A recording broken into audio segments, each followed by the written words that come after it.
Halo anak-anakku, Shalom, apa kabar? Saya harap semuanya sehat-sehat ya. Hari ini kita akan masuk ke tema pembelajaran kita yang baru, yaitu gereja sebagai paguyuban ya. Kita akan belajar ya bagaimana gereja perdana ya, nanti sebagai model ya, bagaimana sih gereja itu kita sebut sebagai paguyuban. Nah teman-teman, anak-anakku, kita akan mengawali pembelajaran kita dengan berdoa. Kita siapkan hati ya, kita mau berdoa. Marilah kita berdoa dalam nama Bapa dan Putra dan Roh Kudus. Amin. Bapa yang maha baik, puji dan syukur kami aturkan kehadirat-Mu, karena Engkau tidak pernah lelah menghimpun kami untuk mendengarkan firman-Mu. Bapa, hari ini kami akan belajar tentang gereja sebagai paguyuban. Dampingilah kami agar semakin menyadari akan kehadiran kami sebagai anggota paguyuban gereja. Demi Kristus Tuhan kami. Amin. Dalam nama Bapa dan Putra dan Roh Kudus. Amin. Demikian anakku, kita akan mengawali pembelajaran ini dengan sebuah pertanyaan. Ya, apa sih paguyuban itu? Ya, karena tidak semua ya bisa dikatakan paguyuban ya. Kalau sekedar hanya berhimpun itu tidak bisa hanya disebut paguyuban. Jadi paguyuban itu lebih kepada, kita merujuk kepada suatu kelompok atau perkumpulan yang di dalamnya terjalin komunikasi dan interaksi yang berlangsung terus-menerus.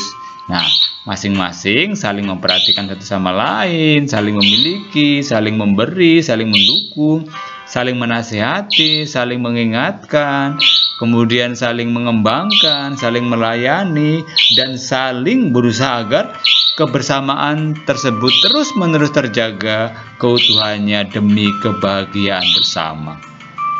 Itulah kekhasan paguyuban ya.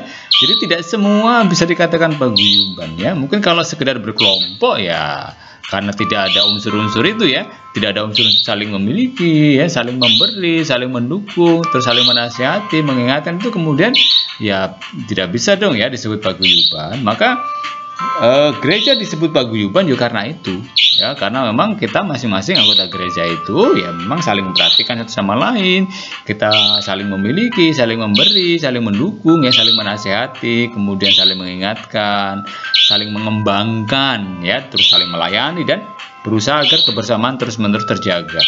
Nah, anak-anak, jadi model orang-orang yang berkumpul untuk membentuk persekutuan atau dalam istilahnya komunio ya, sekali lagi bisa kita lihat dalam kehidupan para murid Yesus ya, sebagaimana nanti dikisahkan dalam Kisah Para Rasul. Nanti kita akan lihat ya bagaimana sih kehidupan jemaat perdana itu atau murid-murid di masa awal itu ya. Nah, ini sekali lagi adalah model ya bagi kita ya, gereja perdana atau gereja awal ini untuk membentuk ya apa yang kita sebut sekarang sebagai gereja sebagai paguyuban ya. Dan kehidupan persekutuan mereka ya, itu maksudnya gereja perdana ya, itu sangat menarik dan berbeda dibandingkan dengan persekutuan yang ada di sekitar mereka saat itu. Jadi cara hidup mereka selalu dalam persekutuan dengan bertekun dalam pengajaran para rasul, terus kemudian selalu berkumpul untuk memecahkan roti dan berdoa bersama. Segala kepunyaan mereka adalah milik bersama, terus satu sama lain saling melayani dan ya saling berkurban, terus kemudian selalu hidup dengan gembira dan tulus hati. Mereka juga saling mengenal, memiliki ikatan batin, kemudian memiliki iman yang sama, yaitu iman kepada Tuhan Yesus Kristus, dan menjalankan cara hidup yang sesuai dengan kehendak Kristus. Nah, inilah yang juga menjadi ciri khas ya gereja perdana. Maka ketika ada pertanyaan, bagaimana cara hidup gereja perdana? Nah, ini jawabannya ya. Mereka selalu hidup dalam persekutuan, bertekun dalam pengajaran para rasul, selalu berkumpul untuk memecahkan roti dan berdoa bersama. Nah, segala kepunyaan mereka adalah milik bersama, satu sama lain saling melayani dan berkurban. Selalu hidup dengan gembira dan tulus hati. Mereka juga saling mengenal, memiliki ikatan batin, memiliki iman yang sama kepada Tuhan Yesus, dan menjalankan cara hidup sesuai dengan apa yang dikehendaki oleh Yesus. Nah, itulah ciri khas atau ciri-ciri gereja perdana yang juga akan menjadi model ya bagi gereja ya untuk membentuk sebuah paguyuban. Nah, teman-teman, siapa sih gereja perdana itu? Ya sudah kita singgung ya. Jelas gereja perdana itu adalah yang kita sebut sebagai cikal bakal gereja yang hingga kini memiliki berbagai unsur keanggotaannya. Ya, jadi gereja perdana itu ada sekali lagi adalah rasul-rasul ya yang sejak awal mengikuti Yesus ya. Kemudian itu akan berkembang sampai sekarang ini.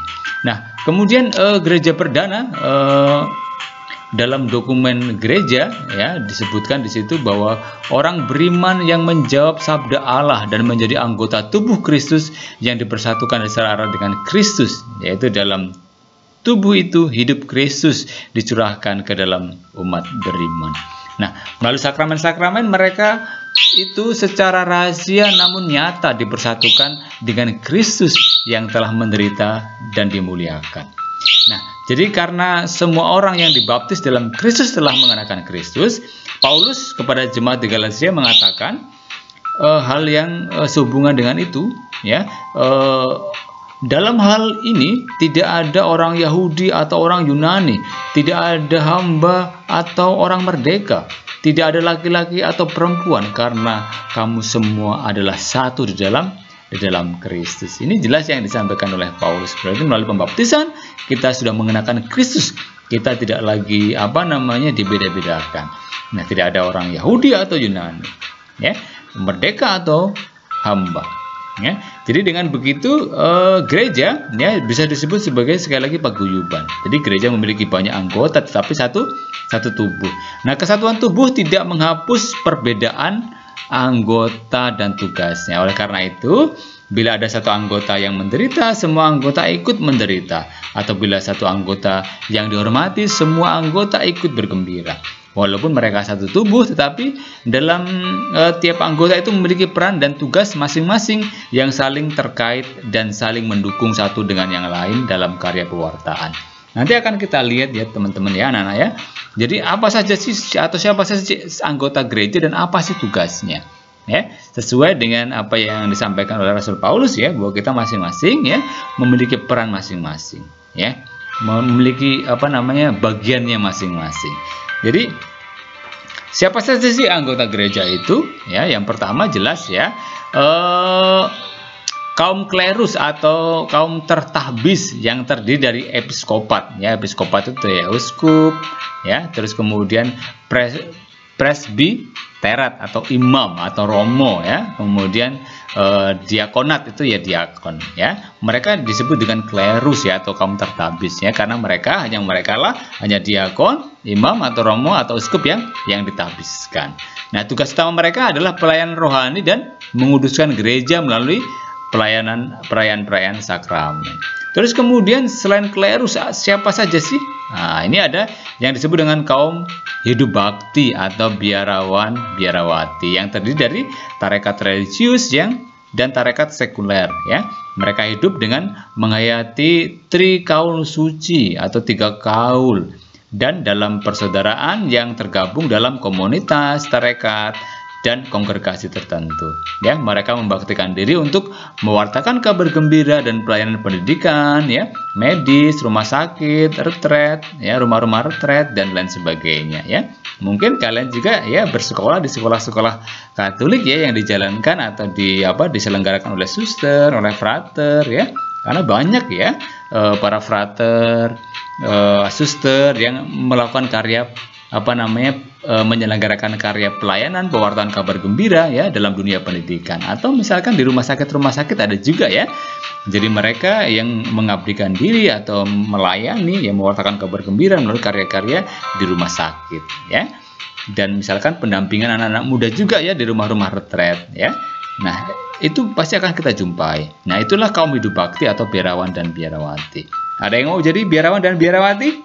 Saya yakin bahwa Anda dari salah satu kalian yang memiliki cita-cita untuk ini ya. Tidak hanya sekedar untuk menjadi tidak imam atau pastor ya, tapi menjadi seorang bruder ya, menjadi seorang biarawan atau suster ya. Nah, jadi ini menjadi sebuah bentuk hidup juga ya, yang harus kita juga prioritaskan, atau aku ingin menjadi seperti itu.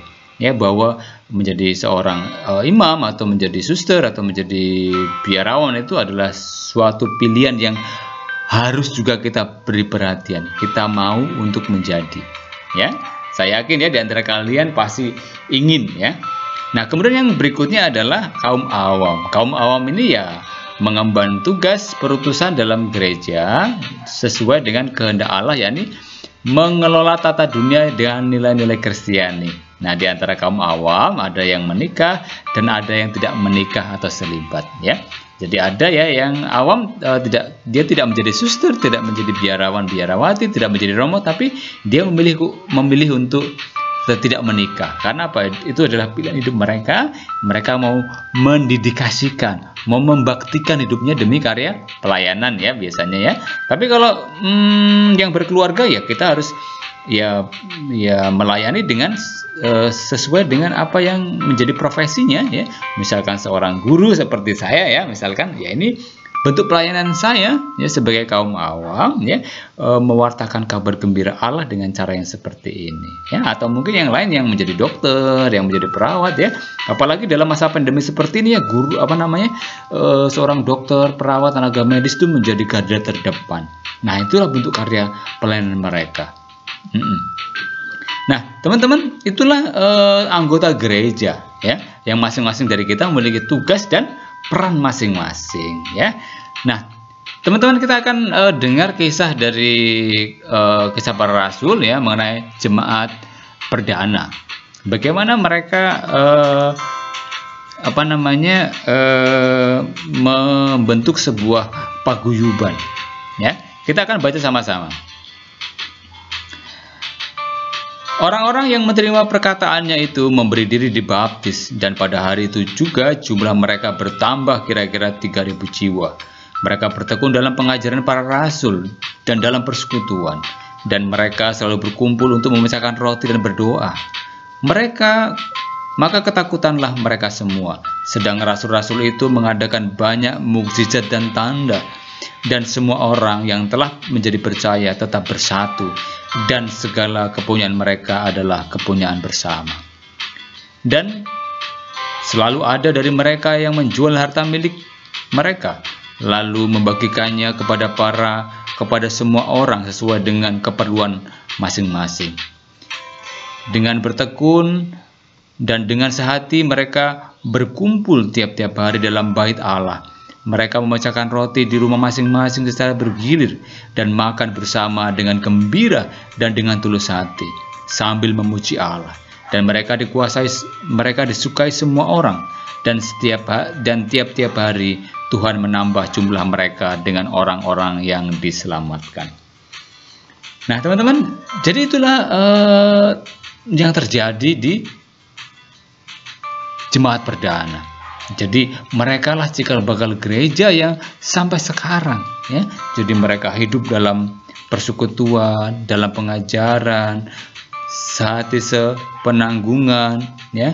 Apa yang mereka miliki mereka bagikan. Itulah ciri-ciri sebuah paguyuban ketika mereka saling memiliki, ya, saling memperhatikan satu sama lain, ya, seperti yang sudah kita bicarakan tadi. Nah, teman-teman, apa sih yang kita bisa pelajari dari kutipan itu? Jelas, ya, gereja perdana adalah, ya, sekali lagi menjadi model, ya. Jadi untuk berkumpul, ya, membentuk persekutuan atau komunio, ya, sekali lagi bisa kita lihat dari kehidupan murid Yesus, ya, sebagaimana dikisahkan dalam kitab suci tadi. Dan sekali lagi sebuah paguyuban, ya, gereja memiliki banyak anggota tetapi satu tubuh, ya. Jadi kesatuan tubuh tidak menghapus perbedaan anggota dan tugas. Jadi walaupun, ya, masing-masing dari kita, ya, ada yang nanti bercita-cita menjadi seorang biarawan atau biarawati atau imam, ya, atau bahkan nanti bisa menjadi uskup, ya, atau mungkin bisa menjadi kardinal misalnya, ya.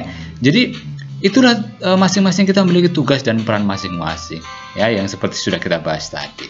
Dan itu tidak sekali lagi tidak menghapus status kita sebagai anggota gereja. Kita tetap satu, ya, tidak ada yang membedakan, hanya tugas, ya.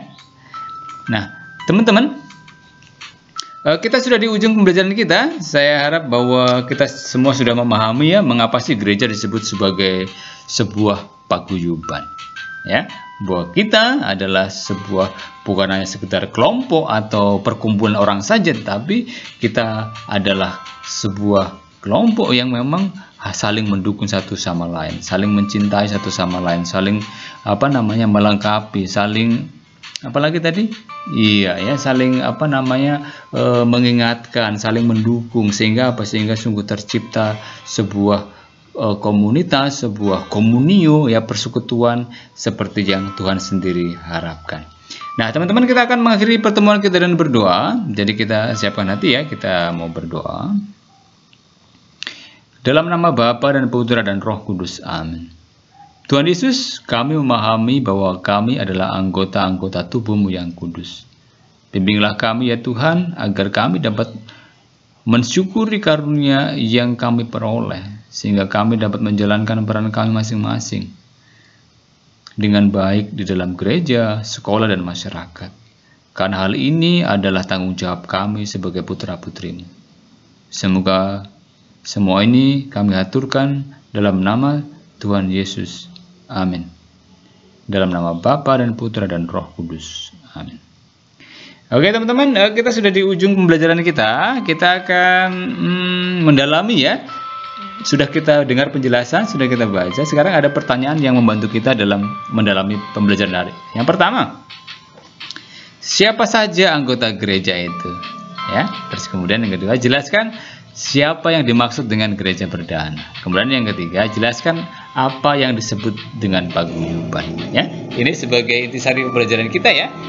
Kita belajar dari jemaat perdana, kita belajar bagaimana gereja, kenapa sih gereja disebut sebagai paguyuban. Oke, silakan nanti kalau sudah selesai silakan kumpulkan di WA atau di Google Classroom atau di Google Form ya kepada Bapak Ibu guru atau suster.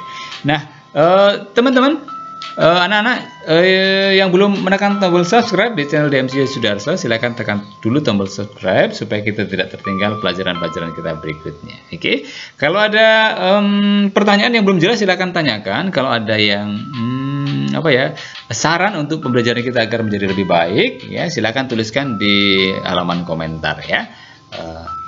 Saya kira cukup hari ini. Sampai ketemu ya di video pembelajaran berikutnya. Bye bye. Tuhan berkati. God bless you.